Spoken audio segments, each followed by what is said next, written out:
peuple, soyez prêts dans 3 jours, ne vous approchez d'aucune femme. Le 3e jour au matin, il y eut des tonnerres, des éclairs et une épaisse nuée de la montagne. Le son de la trompette retentit fortement, et tout le peuple qui était dans le camp fut saisi d'épouvante. Moïse fit sortir le peuple du camp à la rencontre de Dieu, et ils se placèrent au bas de la montagne.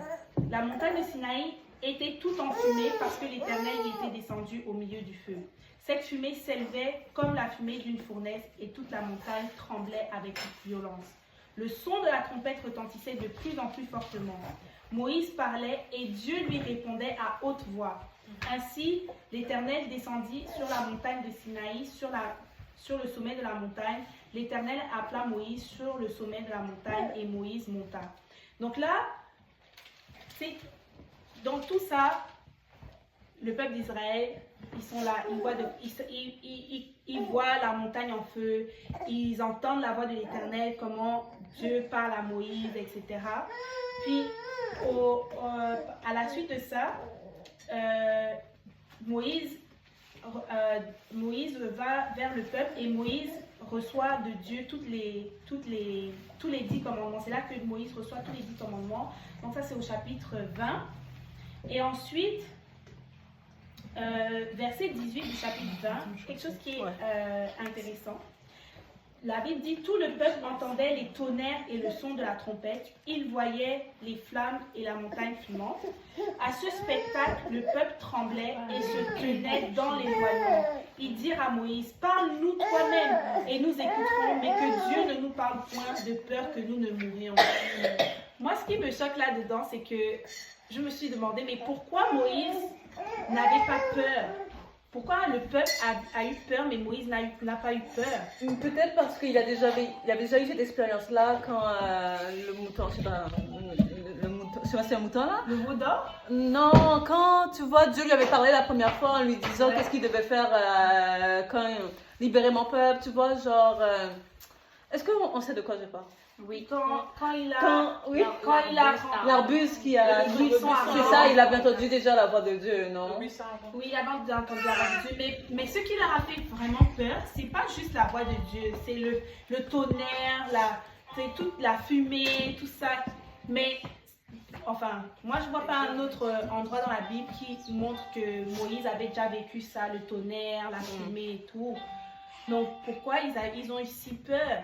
Mais parce que moi, je pense que lui, il avait une relation avec Dieu qu'eux, ils n'avaient pas. Donc, lui, il n'a pas eu nécessairement peur, puisque lui, bon, il y avait une relation avec lui. Donc, eux, ils n'avaient pas. Donc, c'est comme, oh, il va nous tuer. Exactement, c'est ça.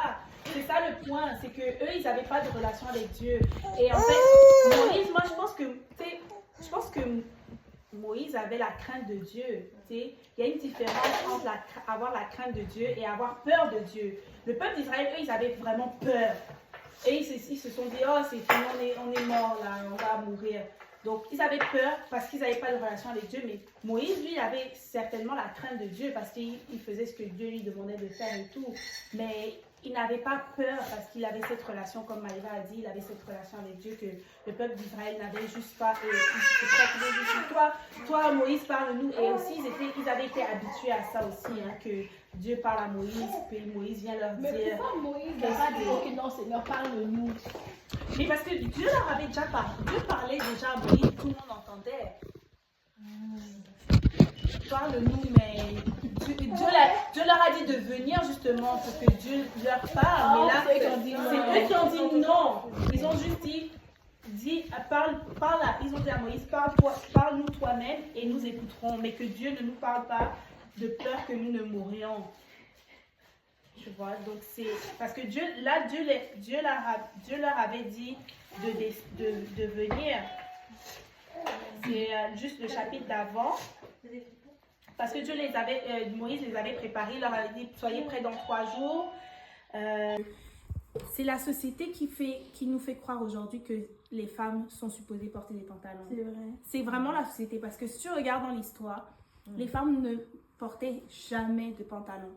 Il y a même une loi en France qui a été abolie en 2009, je pense, ou en 2014, si je ne me trompe pas, je ne sais plus, que c'était interdit. Une femme qui portait des pantalons dans les villes de Paris, là, si on la trouvait avec pantalon, la loi disait qu'elle allait avoir une amende. C'était littéralement interdit. Après, je ne suis pas pour le fait de donner des amendes ou quoi pour que quelqu'un